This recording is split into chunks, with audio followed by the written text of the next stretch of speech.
Manaono, salam! Je suis Simba et je vais vous emmener avec moi en voyage sur une île magique et magnifique que vous devez connaître de toute urgence, Madagascar. Originaire de cette belle île, située dans l'océan Indien, j'ai pris conscience que notre jeune génération malgache connaissait peu ou pas notre pays, nos cultures, voire l'histoire de Madagascar. J'ai donc décidé de lancer ce podcast, nouveau média en vogue, qui ne nécessite ni lecture ni visualisation, pour vous faire découvrir tout ce que j'estime nécessaire pour enrichir notre savoir sur ce pays. Bonne écoute! Vivre à Madagascar quand on est africain soi-même peut parfois faciliter les choses. Enfin, ça, c'est ce que pensait Marwan avant de venir à Madagascar. Marocain d'origine, il a vécu quasiment toute sa vie au Maroc avec un court passage en France pour des expériences professionnelles.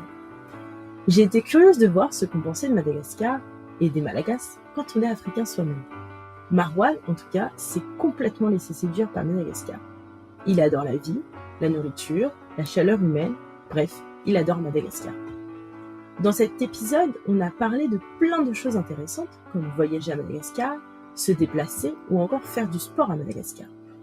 Et bien sûr, Marwan nous invite à aller à Mada parce que oui, la vie est belle, la nature est époustouflante et magique, et en plus, vous trouverez du boulot facilement si vous êtes diplômé. Alors, qu'attendez-vous?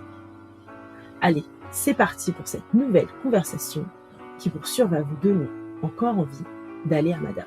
Bonne écoute!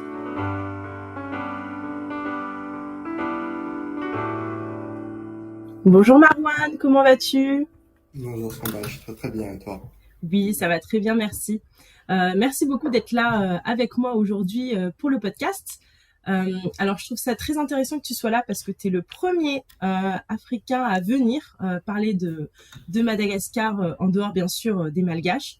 Donc, tu vas nous partager un peu ton point de vue sur le pays qui est, pour sûr, très, très intéressant. Avec Donc, pour plaisir. commencer, je vais te demander de te présenter, donc nous dire quel âge tu as, où tu vis à Madagascar, depuis combien de temps et qu'est-ce que tu y fais? Très bien, donc je suis Marwan, je Mhm. vis à Tana depuis bientôt 2 ans. Ça va faire 2 ans ininterrompus que j'ai eu l'occasion de venir à Madagascar, à Tana plus D'accord, particulièrement, et j'en suis quasiment pas reparti depuis. À d'accord. la base, effectivement, comme tu disais, voilà, c'est la perspective un peu africaine puisque je suis marocain. À Mhm. la base, je suis venu de Casa. Et D'accord. j'ai eu l'occasion, dans le cadre de mon boulot, eh bien, d'aller passer quelques temps à Tana. Mhm. Et eh bien, c'était une expérience vraiment intéressante, vraiment passionnante. Et je t'en dirai un peu plus par la suite. Bien sûr. Donc, tu as grandi au Maroc de ta naissance jusque avant que tu ailles à Madagascar? Absolument, absolument. Né et grandi au Maroc. Un petit passage par la France, par Paris notamment pour les études. Et Mhm. une première expérience professionnelle, pardon. D'accord, Et ensuite, c'était le Maroc. Voilà, donc je d'accord, viens de d'accord, Casablanca. d'accord, parfait.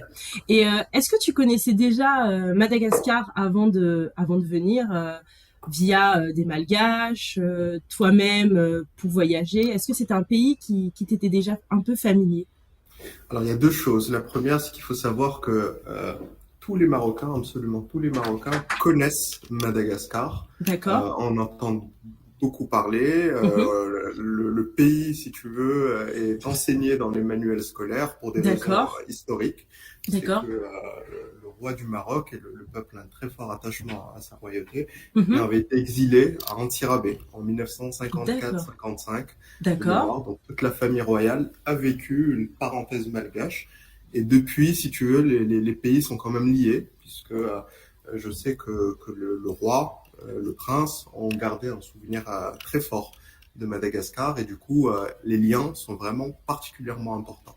Donc il n'y a aucun Marocain d'accord, qui ne connaît pas Madagascar, qui ne sait pas le placer sur une carte, et encore plus marrant, qui ne connaît pas la ville d'Antirabé. Donc d'accord, il y a ça. d'accord. D'autre Très part, intéressant. voilà, la vie a fait, et ça c'est vraiment les hasards de la vie, fait que enfin, dans mon parcours, je me suis souvent fait des amis malgaches. Donc Mhm. on a une certaine affinité culturelle aussi qui fait que même à l'étranger, eh bien on se retrouve et on s'entend particulièrement bien.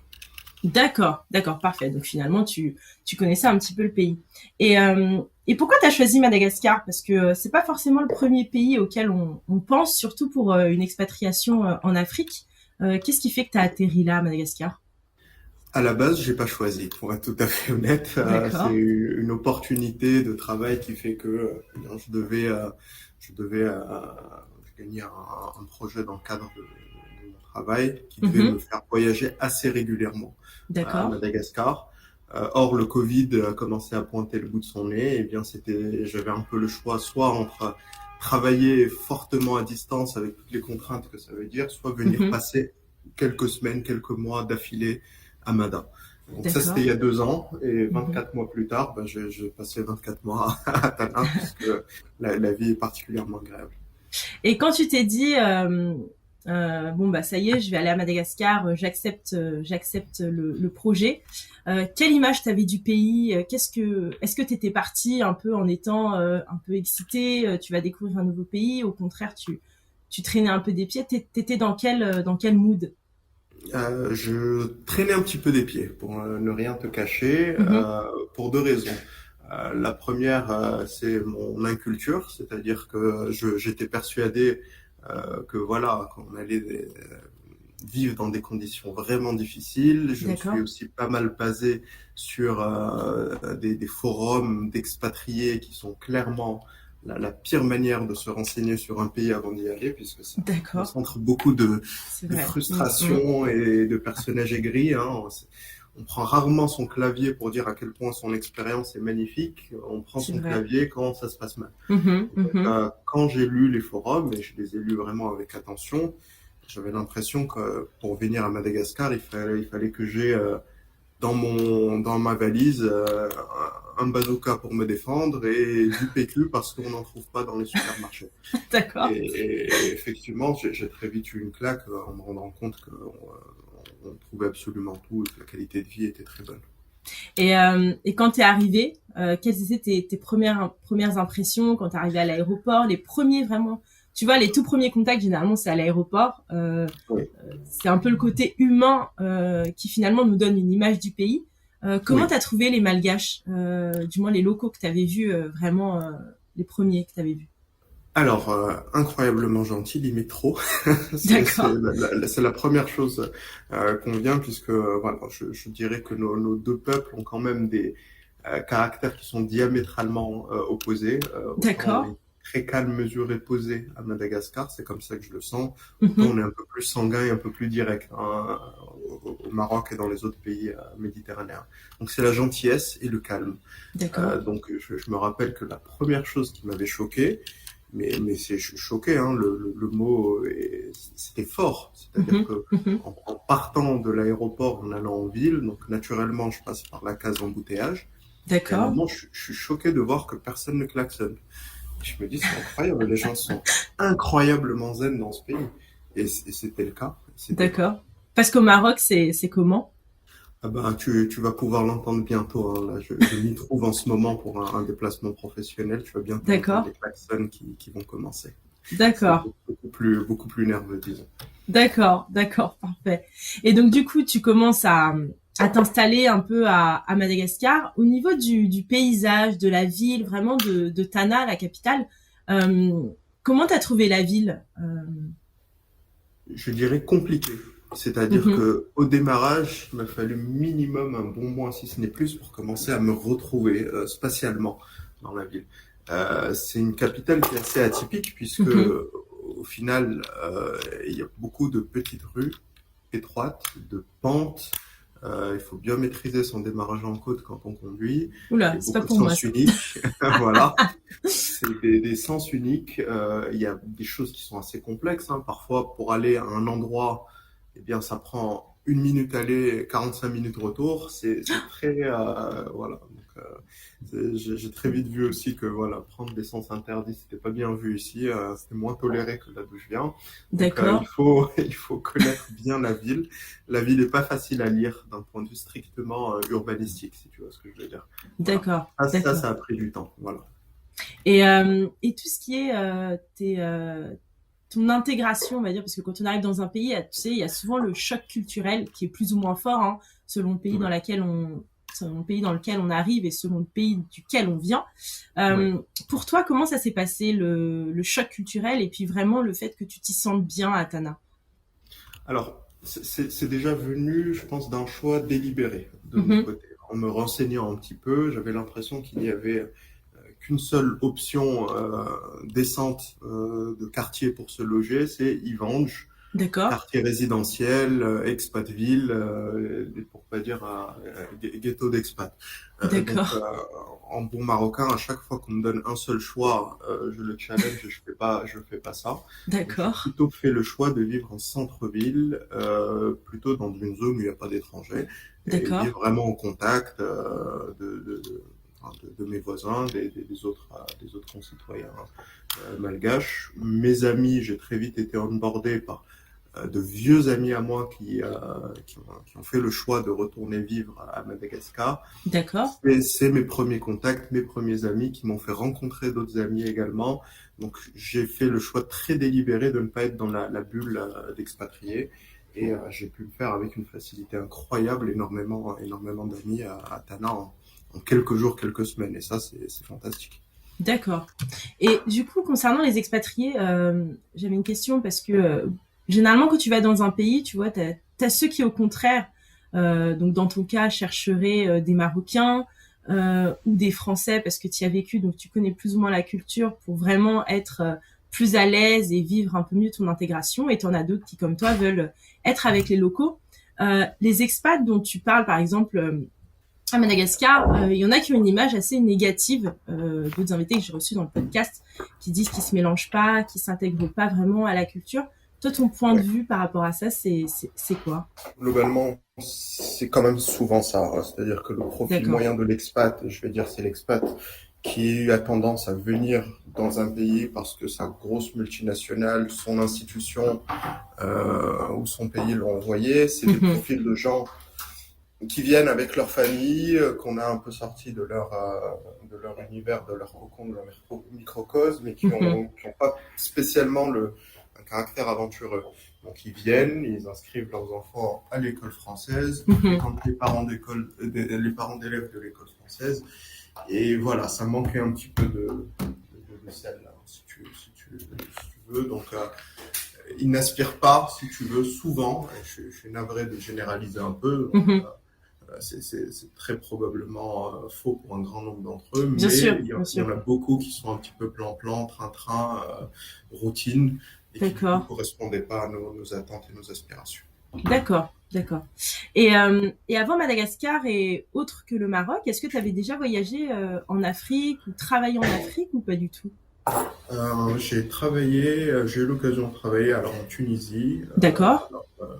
Les Tunisiens, les Marocains, c'est comme les Malgaches, on se considère pas africains à tort. Mhm, mhm. Sinon, l'Afrique subsaharienne, j'ai connu Abidjan, j'ai connu la Côte d'Ivoire D'accord, également. d'accord. Et, euh, et par rapport à la mentalité malgache, justement, c'est là-dessus que je voulais rebondir sur la mentalité africaine, parce que effectivement, les Malgaches ne se considèrent pas comme africains, les Marocains non plus, comme tu viens de le dire. Est-ce que tu vois quand même des similitudes entre les deux peuples, une mentalité finalement qu'on pourrait qualifier de mentalité africaine, ou alors pas du tout, tu trouves que c'est deux peuples qui sont vraiment très différents? Bah, autant pour le Maroc, je peux le dire, Mhm, autant les différences pour Madagascar sont saisissantes. Si d'accord. tu veux, pour l'anecdote, quand j'ai à peine commencé à échanger avec mes partenaires, mes clients à Madagascar, j'étais encore à Mhm, distance, j'avais jamais mis les pieds. d'accord. J'avais envoyé un certain nombre de propositions commerciales que j'ai fait relire par des amis malgaches pour avoir leur avis en disant voilà, est-ce que j'ai pas fait d'impair, est-ce que non. Mhm, C'est là que j'ai été sensibilisé la première fois à la petite sensibilité concernant l'usage du mot malagas plutôt que malgache. Donc mhm, j'ai mhm. dû faire attention. Mais D'accord. aussi mon ami à l'époque m'a dit écoute, il y a juste un problème dans ta proposition, c'est que tu racontes un peu partout que tu as une expérience africaine. Mhm, Or Madagascar, c'est pas l'Afrique. Donc, d'accord. et mon expérience a quand même montré que sur beaucoup de choses, c'est-à-dire si tu vas au-delà des challenges socio-économiques du pays, la mentalité, elle est très insulaire et elle est très spécifique Oui. à Madagascar. Et Mhm, mhm. franchement, de ce que j'ai vécu, de ce que j'ai vu, je ressens une mentalité beaucoup plus orientale que africaine, comme j'ai pu le voir à Abidjan, par exemple, en Côte d'Ivoire. D'accord. On est dans une communication non verbale, des subtilités, des non-dits, qui, à mon sens, se rapprochent beaucoup plus de ce qu'on peut voir en Asie que dans les autres pays africains que j'ai pratiqués. Et tu l'as détecté au bout de combien de temps tout ça? Parce que tout ça, faut le décoder, faut s'entourer, comme toi tu le fais très bien avec des Malagasy, voilà, dans ton travail, etc. C'est au bout de combien de temps que t'as vu tout ça et que tu l'as compris? Ouais, j'ai très vite été confronté au fameux non, ou plutôt au fameux oui qui veut dire non. Et D'accord. donc, en général, c'est à tes dépens dans tes premiers échanges avec les personnes, etc. Et donc, tu fais très vite attention. Tu essaies de capter les signaux non verbaux, les hésitations, les intonations, la manière de dire, le petit froncement de sourcil, ce qui fait que voilà, tout en diplomatie, je sais quand même, on prend beaucoup plus de précautions Mhm. oratoires à Madagascar qu'ailleurs, à mon sens. D'accord. Et je pense que c'est venu très vite. J'ai pas eu de difficulté là-dessus. D'accord. Et concernant ta vie quotidienne, alors tout à l'heure c'est très intéressant parce que tu disais que tu voulais pas forcément vivre à Ivange, mais plutôt en centre-ville. Euh, Généralement, on parle beaucoup de l'insécurité, comme tu le disais, hein, tu l'as lu sur les forums. Si tu avais vraiment euh, écouté les forums, tu aurais un bazooka dans la valise, tu serais limite pas sorti la nuit, etc. Toi, est-ce que ce sentiment d'insécurité, tu l'as aussi ou pas du tout? Alors, le sentiment d'insécurité, il est hérité, c'est-à-dire c'est les on dit, les on m'a Mhm. raconté. J'ai le D'accord, cousin de ma tante qui a eu ça. Moi, à titre perso, j'ai jamais été confronté à l'insécurité. J'ai jamais eu un moment où je me suis dit là c'est pas safe ou là faut faire attention, etc. d'accord. Naturellement, on fait attention. Il y Mhm. a des gestes de précaution qu'on adopte assez rapidement. D'accord. Voilà, il est recommandé, si ce n'est pas même obligatoire, d'avoir quelqu'un qui garde la maison pour éviter toute tentation. Mais à Mhm. part ça, on vit de la manière la plus normale possible.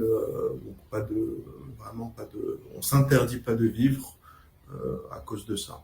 En se D'accord. disant que même s'il y a éventuellement, enfin, je sais pas, moi, des petits pickpockets, j'ai entendu parler, j'ai Mhm. pas Mhm. ressenti une violence abjecte dans ce que j'apprends. C'est-à-dire que ce que j'entends autour de moi, c'est essentiellement, on m'a tiré mon portefeuille, mon iPhone.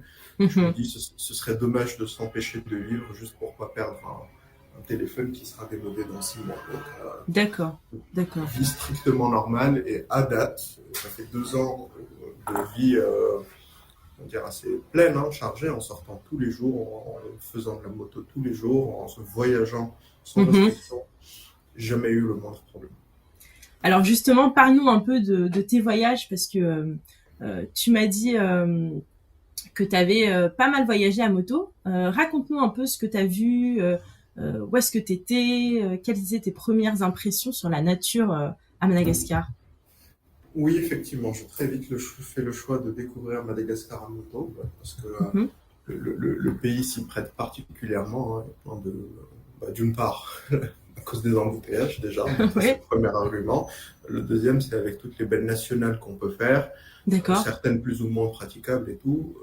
Avoir une moto, vraiment, c'est à mon sens la meilleure manière de découvrir Madagascar si on peut. On d'accord. est libre, c'est plus rapide, c'est plus agréable. Alors, en venant à Madagascar, c'était assez fort pour moi. Je ne suis pas le genre particulièrement nature. Pourtant, ouais, je le suis devenu, malgré moi. C'est-à-dire que quand tu fais rien que les RN, hein, donc les Mhm. principales routes nationales qui Oui, traversent le pays de bout en bout, tu es époustouflé par la beauté de ce que tu vois. Et ça, c'est clairement un des plus beaux souvenirs que j'emmènerai dans mes valises le jour où je quitte Madagascar. Vraiment, voyager, découvrir des endroits, pas forcément avoir planifié. Ça, c'est vraiment très très bien. d'accord, d'accord.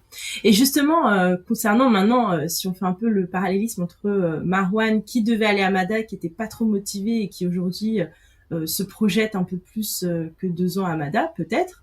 Euh, Si toi tu devais vendre Madagascar aujourd'hui ou recruter des gens pour Madagascar, qu'est-ce que tu mets en avant qu'on voit pas forcément ou qu'on ne connaît pas forcément sur le pays? J'ai eu l'occasion de le faire, c'est-à-dire que quand je suis venu, j'étais tout seul Mhm. pour présenter mon entreprise. Aujourd'hui, selon les phases, on est jusqu'à plus d'une dizaine de personnes, beaucoup qui ont fait le D'accord. choix de me suivre et de venir vivre à Madagascar. D'accord. La première réponse est très égoïste, c'est la qualité de vie. Mhm. Donc Bien sûr. c'est pas compliqué de vendre à ses collègues parisiens, écoutez, venez troquer votre 22 mètres carrés contre Oui. quelque chose de bien plus agréable, Mhm. un temps qui est très sympa, une offre de sortie, de loisirs qui est non seulement hyper large, mais qui en Mhm. plus est plutôt abordable pour des pouvoirs d'achat occidentaux. Donc c'est pas compliqué de vendre la destination, et pour peu qu'on a des gens qui sont prêts à aller à l'aventure, j'ai eu aucun mal. J'ai eu aucun mal. Beaucoup de gens qui étaient venus comme moi pour quelques semaines, bien, ont décidé de rester un peu plus longtemps. Donc ça prouve que la destination attire. D'accord. Bah tant mieux parce que au moins finalement c'est avec des gens comme toi finalement qui sont pas malgaches et qui s'y plaisent. C'est comme ça aussi qu'on peut attirer d'autres personnes pour un peu positiver l'image de Madagascar. Absolument. Et concernant la relation avec les Malgaches, tu l'as dit tout à l'heure, toi aussi t'es africain, t'es marocain, et je voulais savoir, tu vois, à Madagascar, on parle beaucoup du racisme, parce qu'on est des gens qui viennent d'une île, qu'on ne connaît pas forcément finalement d'autres origines que les Malgaches. Comment tu le vis toi en tant que Marocain à Madagascar? Ah, je n'y ai pas été confronté. En fait, D'accord. il y a deux racismes sans aucun doute, hein, de ce que Mhm. j'entends. Alors, il y a le premier, c'est l'étranger en dehors de l'île. Et D'accord. là, mon constat est assez fort. C'est-à-dire que pour moi, Madagascar, c'est le seul endroit que j'ai visité dans ma vie qui Mhm. n'est pas xénophobe, mais qui est xénophile. D'accord. D'être étranger, c'est magnifique. Ça t'ouvre tout plein de portes. Oui. Les gens sont particulièrement gentils avec toi. Tu n'as aucune difficulté. Limite, tu as des situations qui te rendent mal à l'aise. On te propose de ne pas faire la queue dans certains endroits. Ça m'est déjà arrivé. Ah oui, Euh, d'accord. oui, Un traitement de faveur aujourd'hui, finalement parce que t'es ah, étranger. Ok. absolument, c'est limite trop. Et Ouais, aujourd'hui, ouais. c'est pour ça que certaines personnes s'y plaisent et ne repartiront jamais. Mhm. Aujourd'hui, le pays est un des plus accueillants que j'ai jamais vu, et on te passe toutes sortes de choses sous prétexte que tu es étranger. Certains en D'accord. abusent, bien Mhm. sûr, mais globalement, voilà, être étranger ne te desservira, à mon sens, jamais à Madagascar. D'accord. D'accord. Quelle que soit ton origine, vue de ma fenêtre. Il n'y a pas de notion de hiérarchie dans l'étranger. Les étrangers sont globalement bien acceptés, bien vus. Après, est-ce qu'il n'y a pas des petites subtilités entre malgaches selon leur origine C'est ça. Ouais. Mm. géographique ou sociale? Mm. Je sens que oui, mais je ne saurais pas Mhm. en dire beaucoup plus. Mais je sens que c'est un peu plus complexe au sein de la société malgache. D'accord. D'accord. Et justement, je voulais te demander un peu la relation entre Malgaches, donc c'est-à-dire, je sais pas si tu as eu l'occasion de le voir, mais les Malgaches sont très familles, peut-être aussi au Maroc d'ailleurs. On est beaucoup entre familles, on est beaucoup entre nous, on célèbre un peu tous les événements de la vie, mais vraiment avec beaucoup de monde. On se voit de manière très régulière, hein, que ce soit les Malgaches à Madagascar ou les Malgaches même de la diaspora en France. Est-ce que toi, tu l'as vu ça? Est-ce que c'est quelque chose qui t'a choqué? Est-ce que c'est quelque chose qui existe aussi au Maroc? Comment tu l'as, comment tu l'as abordé un peu ce thème? Oui, c'est quelque chose qui existe aussi au Maroc, mais pas aussi fort. C'est-à-dire qu'au Maroc, on est famille, oui. À D'accord. Madagascar, de ce que j'entends, on est clan. C'est encore plus grand que la D'accord. famille. Ouais, C'est ouais, des nombres plus importants. ouais. Je me suis rendu compte très vite que, enfin, il y avait par exemple, à titre d'anecdote, un certain nombre de ce qu'on appelle les espaces, hein. Donc, c'est les salles de Mhm. réception. En D'accord. fait, oui, on les loue quand il y a un grand événement, type mariage ou autre, mais on les loue aussi régulièrement parce qu'on fait des réunions de famille. D'accord. Et ce soutien et cette proximité familiale est particulièrement importante. Je l'ai vu puisque j'ai des amis. Je me rends compte que presque un week-end sur deux, ils ont un événement familial d'une forme ou d'une autre. Donc Mhm. Mhm. c'est très fort, hein, c'est prenant, la famille à Madagascar. Mais c'est bien, oui, oui. Mais effectivement, c'est clan. C'est-à-dire que de Mhm. ce que je vois des gens que j'ai reçus, les réceptions, c'est pas 6, 8 personnes, c'est beaucoup plus que ça Ah quand oui. la famille décide de se retrouver. Et il y a une chose qu'on aime bien aussi à Madagascar, c'est manger. On aime bien Absolument. manger. Est-ce que tu as eu l'occasion de goûter des plats, des spécialités malgaches? Je fais que ça, c'est terrible. Donc, Mais c'est les, bien, les- Marwan, c'est bien. mon nutritionniste serait pas d'accord avec toi, mais effectivement, il y a un effet Madagascar qui fait que très vite tes habits sont un peu trop étroits pour toi. Donc, effectivement, on mange particulièrement bien à Madagascar. Il y a toutes sortes de choses qui nous apparaissent quand on est à l'étranger, super exclusives, chères, pas faciles à Mhm, trouver, etc., qui mhm. sont simples ici. D'accord. Que ce soit de la nourriture malgache, mais aussi des choses. Enfin, il y a une offre de restaurant qui est fantastique. Mon plus gros étonnement, c'est que j'ai jamais autant mangé français, si ce n'est même franchouillard, Mhm. à Madagascar qu'ailleurs. C'est-à-dire Ah qu'il y a oui, une tradition culinaire française qu'on ne retrouve plus. C'est-à-dire que j'ai déjà eu des amis à Paris qui voulaient goûter des cuisses de nymphes, de grenouilles. Je n'avais aucune idée d'où les envoyer. Autant ici, on mange du foie gras, des cuisses de nymphes, du bœuf bourguignon, de la raclette. C'est incroyable. On mange beaucoup plus français à Madagascar qu'en France. d'accord, C'est préservé, voilà. d'accord. Sinon, naturellement, enfin, on trouve de tout. Et globalement, l'offre est abordable et très belle. Et tu continues à consommer également des plats marocains? Est-ce que tu trouves facilement de quoi cuisiner ou pas? Je trouve, oui, j'ai eu la chance. Enfin, on trouve des épices sans aucun problème. Après, la matière première est à peu près la même. D'accord. Oui, je mange régulièrement marocain. J'ai une dame qui aide à la maison et qui a Mhm. très vite appris quelques recettes. Donc ça va, je suis pas dépaysé. Et il y a même quelques restaurants qui proposent des spécialités méditerranéennes, donc ça va. D'accord, ah bah c'est super. Au moins tu peux manger varié. C'est ça. Super. Et concernant tes apprentissages à Madagascar, je me dis toujours que quand on voyage, quand on vit à l'étranger, qu'on aime ou qu'on n'aime pas, hein, que l'expérience soit positive ou non, euh, on apprend toujours des choses, que ce soit du pays, du peuple ou sur toi-même.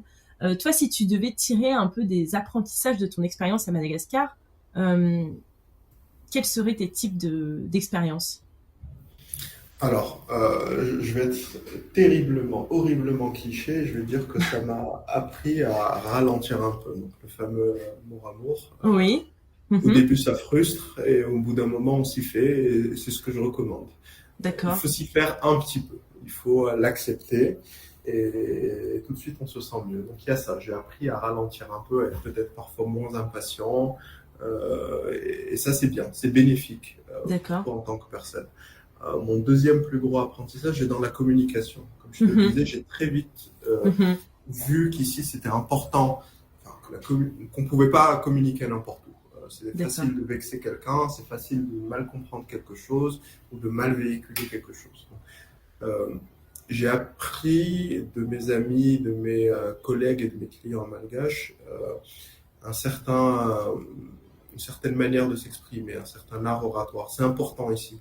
La manière dont tu parles peut te fermer de manière irrémédiable des portes comme t'en D'accord. ouvrir.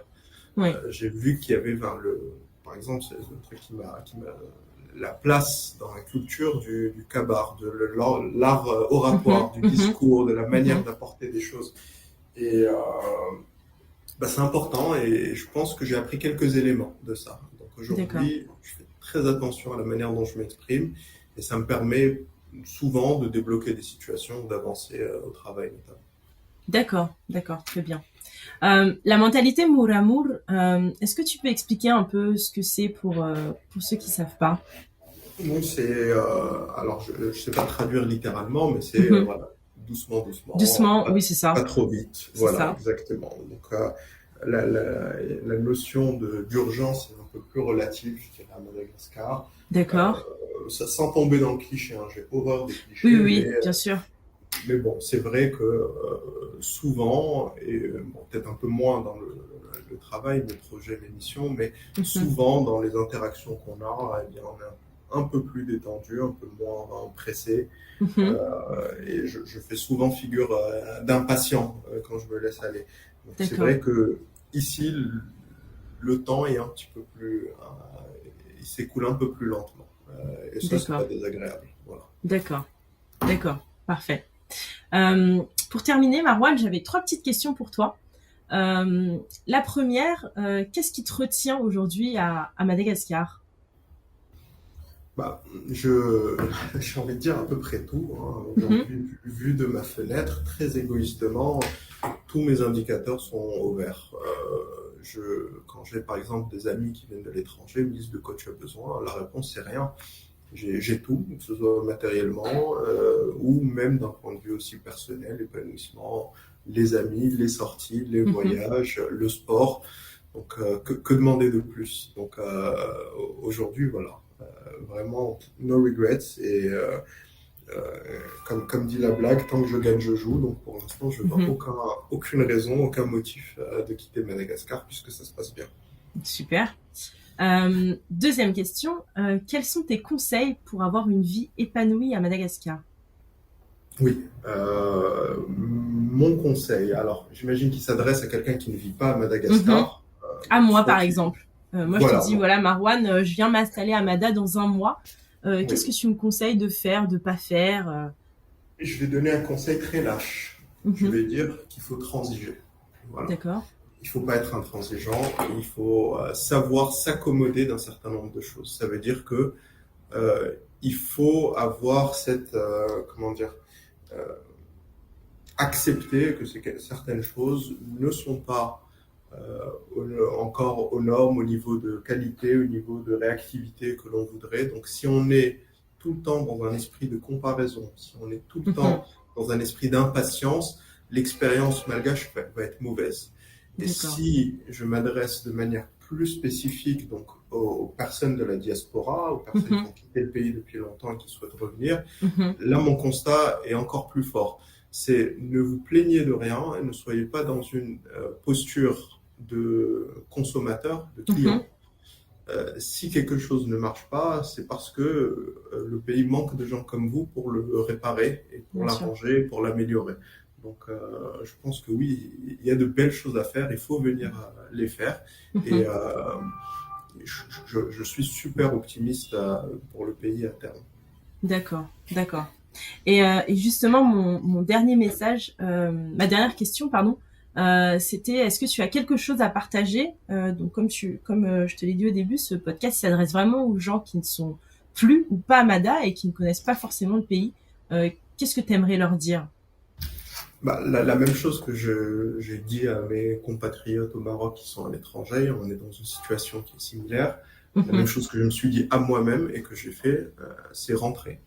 Rentrer, ne transigez plus, il faut rentrer parce qu'il y a des choses à construire. Bon, naturellement, protégez-vous, connaissez votre valeur, gardez votre intégrité, mais vous pouvez apporter quelque chose à votre pays d'origine et à un certain niveau d'expérience, à un certain niveau à un âge, on a des choses à apporter dans son pays, donc il faut tenter. Ce ne sera pas facile, ce sera vraiment pas facile. Il y aura des difficultés, il y aura des choses qui seront moins sympas qu'à Paris, Vancouver ou New York, c'est clairement ça, mais il y a un sentiment de je suis chez moi et je contribue même modestement à améliorer chez moi, qui, à mon sens, est vraiment incomparable. D'accord, parfait. Écoute, merci beaucoup Marouane, merci d'avoir partagé ton expérience et puis je te dis à bientôt.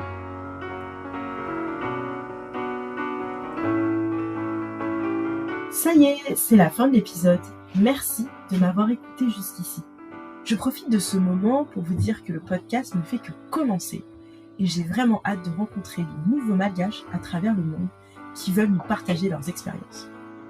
Alors si vous souhaitez que je vous interviewe ou si vous souhaitez me proposer de nouveaux invités, n'hésitez pas à m'écrire sur LinkedIn, le réseau sur lequel je suis la plus active. Aussi, si vous avez des retours sur l'épisode, n'hésitez pas à m'en faire part, ça fait toujours plaisir. Je vous dis à très vite pour un prochain épisode de Malabar.